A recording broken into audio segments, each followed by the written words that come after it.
Story time! Story time! Story time! Story time! Story time! And then Itch!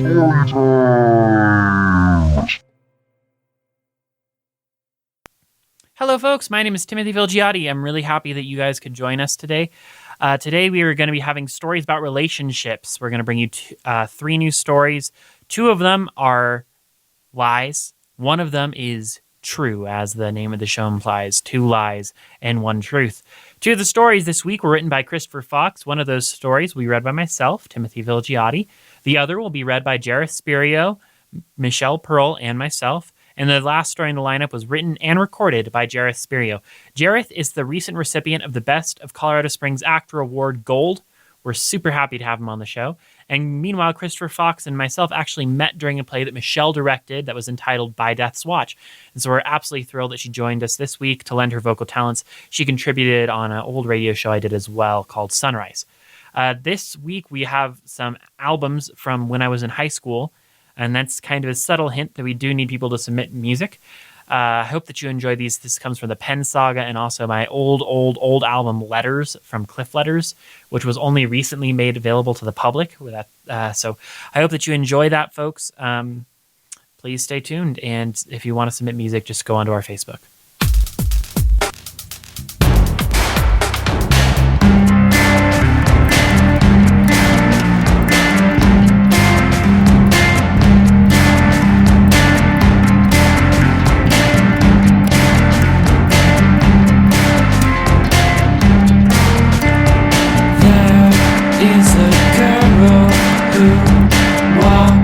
Down the hall, she left the world.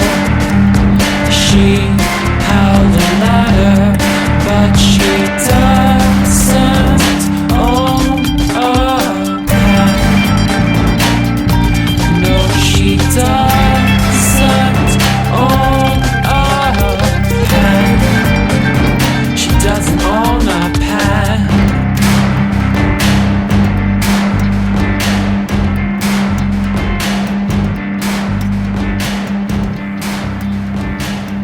Hi, my name is Timothy Vilgiate. I'm going to be reading a story called Application for Being a Parent. When people ask me if I have a father, I just say sort of. I lean towards saying no, but that would beg for a further conversation through questions that I would invariably just say that he is dead, which would lead people to believe that my father's dead. But he's not dead. And I wouldn't give him the credit of being dead. He just doesn't want anything to do with me. So when people ask if I have a father, the obvious answer is, of course, that I have a father. But without getting defensive, I just answer sort of. Then, if the person on the other end of the conversation is versed in interpersonal communications enough to pick up on my subtle cue, they ask, "What do you mean?" And I respond that I have a stepdad, which is sort of like a dad, but not quite. We might need to break into definitions for a moment, if even a little philosophical.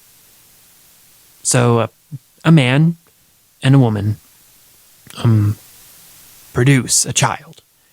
That's why 1 + 1 can sometimes equal 2 or more. It depends on the situation. The man is called the father.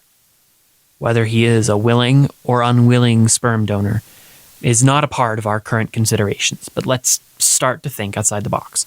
A dad or a father, in the previously suggested term, is half the equation for the output of the child. But over the few years of my life, I've developed a different criteria for what a dad or a father is, because now I believe that title comes with time. Fathers are not only half the equation for a child, but they're also half of the caring element, half of the raising element, half of the support to bring a child they produced into the world, support to help their child when they're having a hard time. But all of this is complexity added to a definition when viewed in the real world.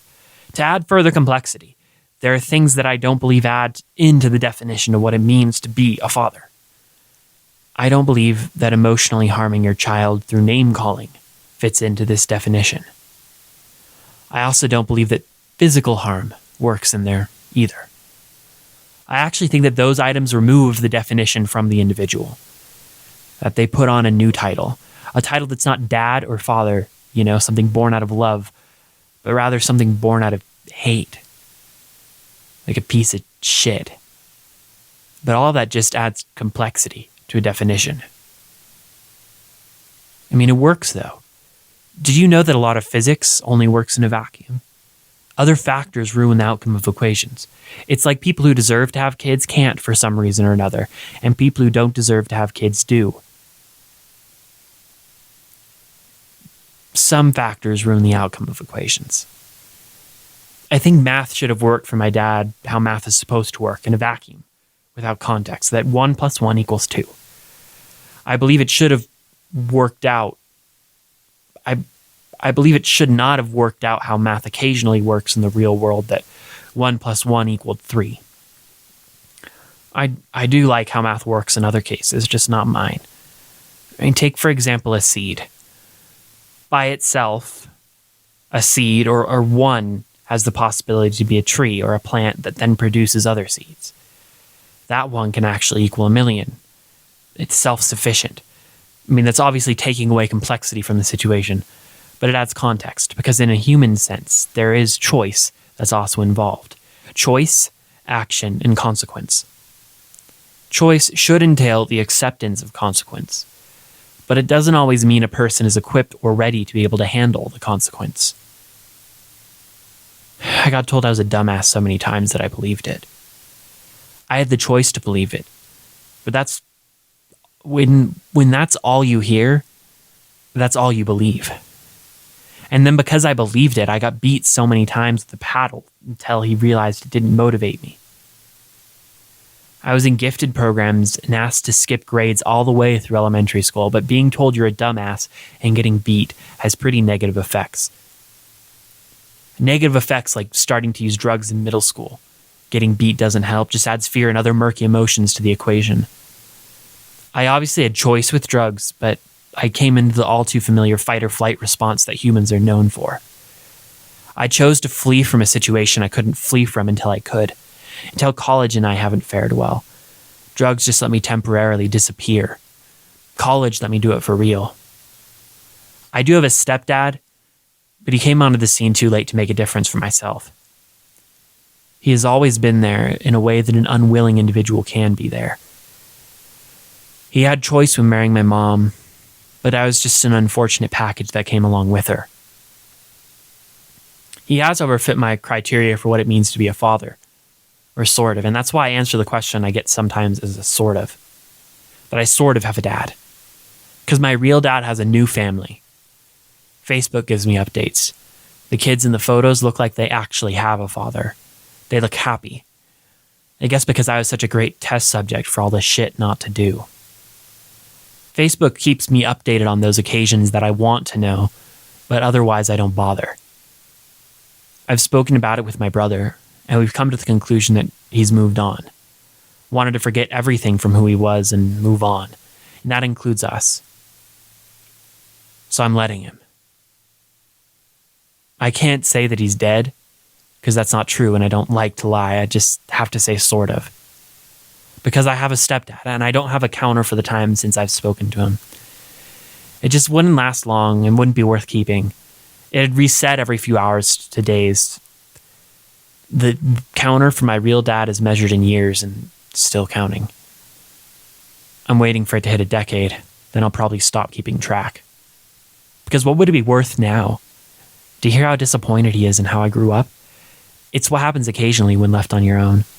There are plenty of stories of people who chose better than I, and those individuals are to be admired because they made some hard choices. I made the easy choice, and I've suffered from it since. So when people ask me if I have a dad, I tend to not answer. Or just say sort of, because it's more complicated than that, and I don't like to explain. It's like how I go along when someone tells me 1 + 1 = 2. It's true, but when giving context to the equation, there are other possible outputs. Choice, action, and consequence. Almost nothing rests in its own space and time. There are other reasons for circumstances. even if they're terrible to remember or worse to talk about.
Hello, folks. My name is Timmy Vilgiate, I'm Jareth Spirio. I'm Michelle Pearl.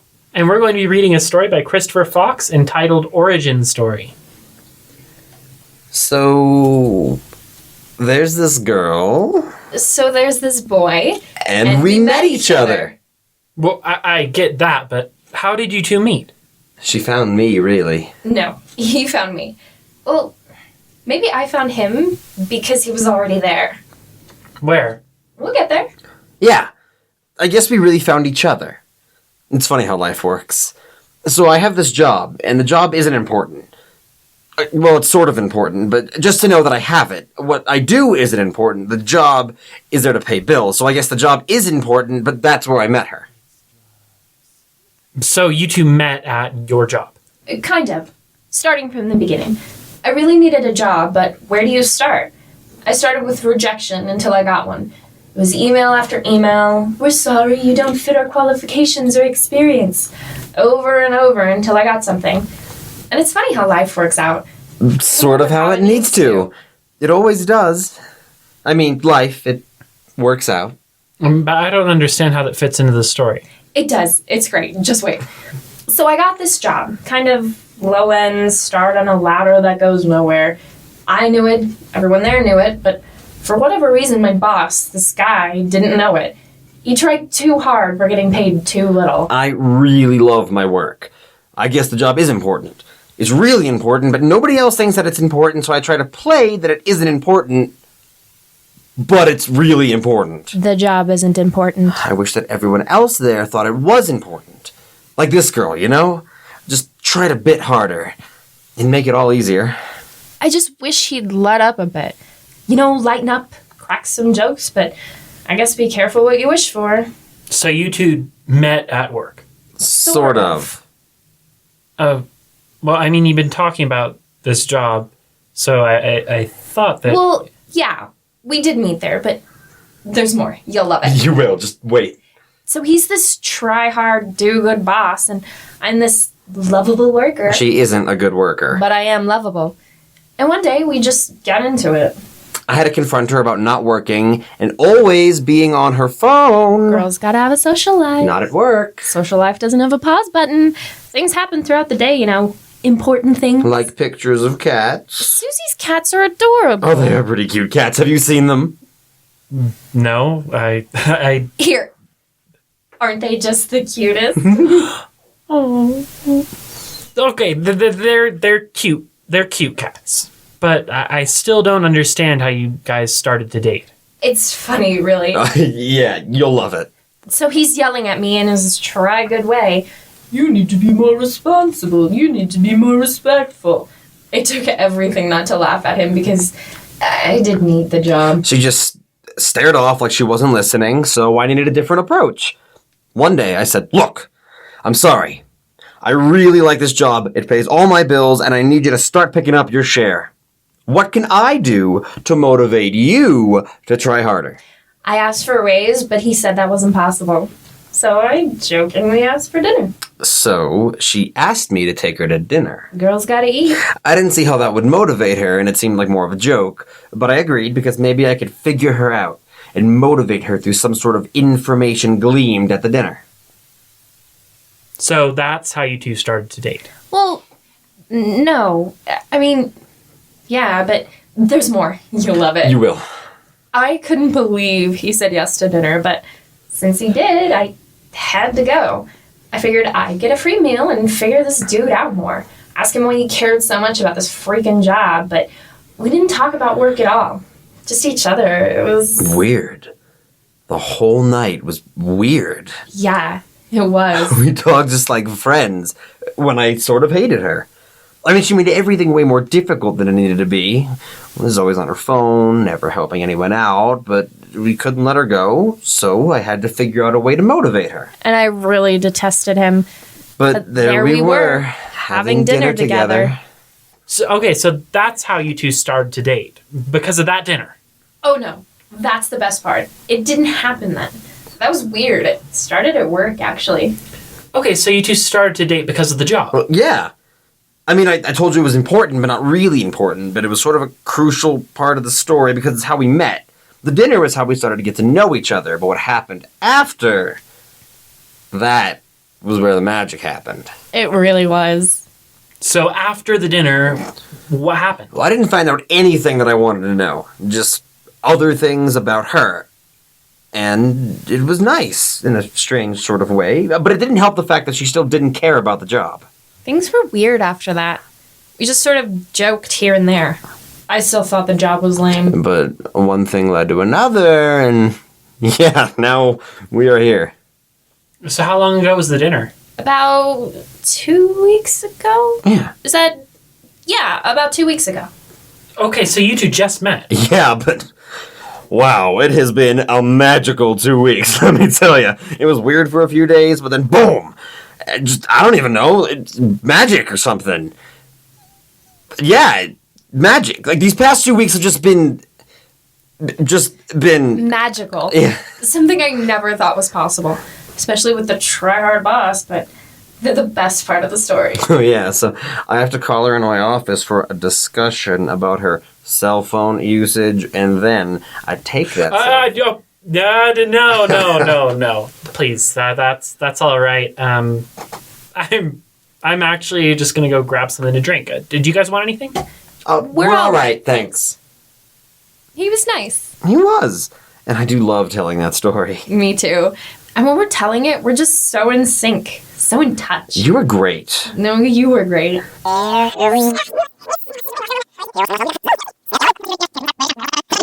Hey,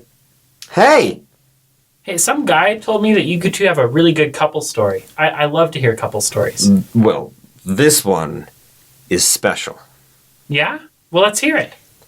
So, there's this girl. So there's this boy. And we met each other.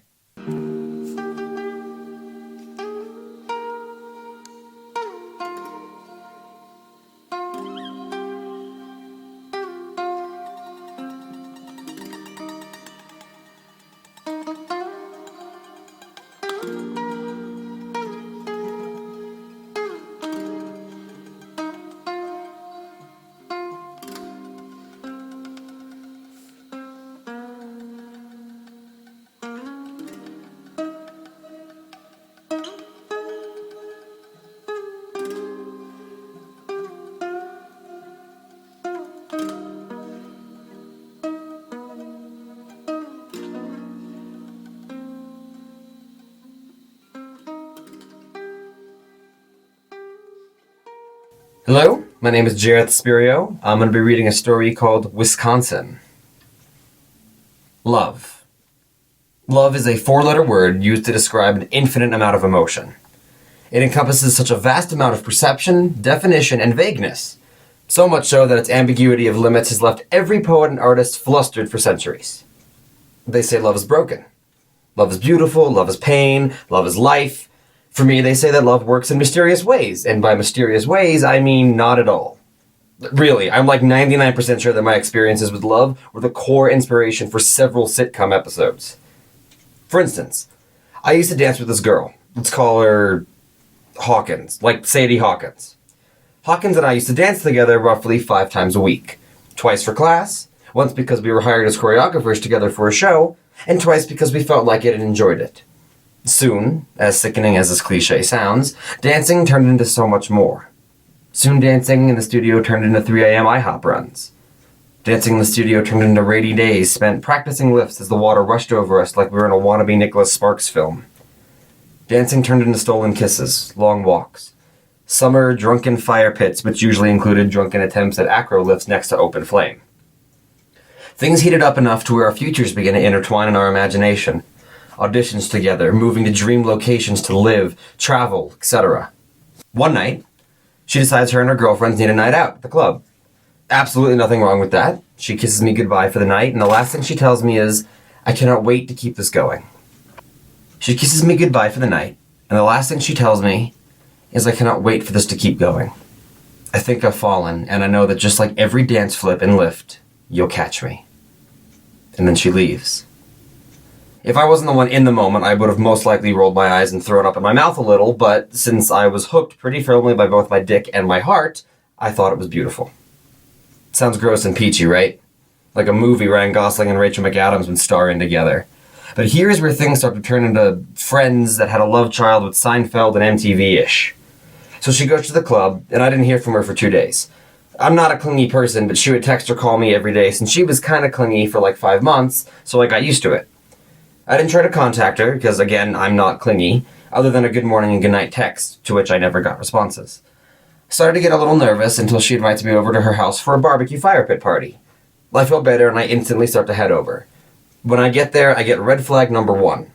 Her roommate looks at me as I enter the house and goes, "Oh, she invited you? It's gonna be an awkward night." Unsure of what that means, I grab some jungle juice and make my way out back to the fire pit. I built seat for Hawkins' fire pit, so social gatherings could be a little less awkward as we happened to gather around the fire. And she claimed one as our own. It was a double seat that I had built, she labeled. I repeat, she labeled it for the two of us. Anyway, I go outside and immediately get sucker punched by Cupid. I see her sitting in our seat that, again, she insisted on labeling as ours, on the lap of this cross between a frat boy and a lumberjack who's not cutting trees but cutting the back of her throat with his tongue. My initial reaction is to yell, "What the fuck?" And to this, she looks up, runs over to me, and says in a voice and tone that sounds as if she expects me to understand and accept this right away, "Oh, let's call him Brat. I met Brat at this club 2 days ago, and we fell in love, and he's visiting from Wisconsin, and I'm moving back with him." So she did. I never really got to see her again after that. I heard she moved back to Colorado about 4 weeks after moving there. I guess that's karma's attempt to clean up the blood from the arrow that Cupid promptly shot through my Adam's apple. Love is weird, my friends. Sometimes it's as beautiful as a Wisconsin summer sunset, and sometimes it's like a Wisconsin winter.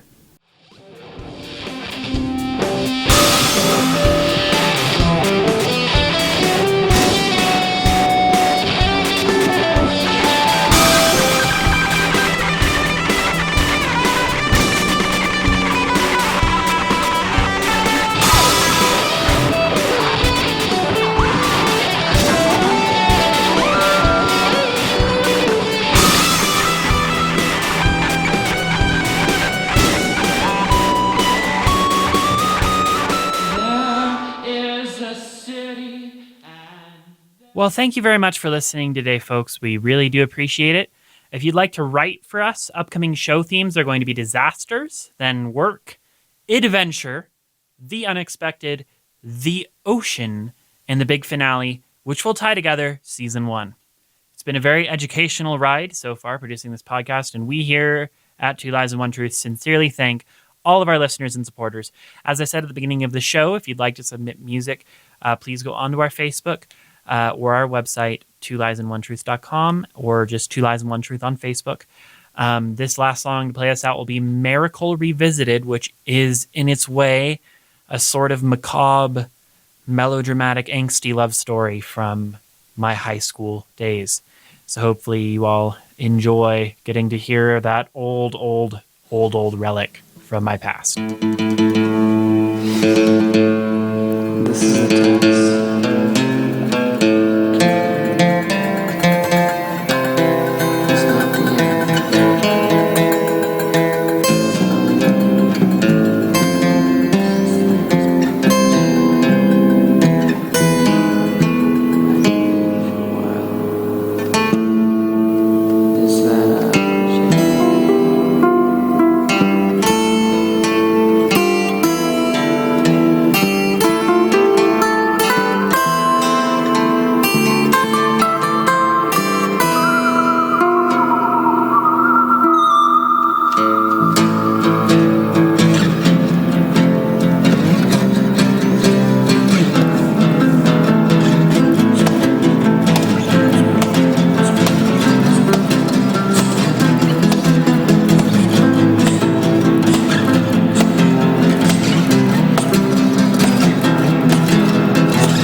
fell inside.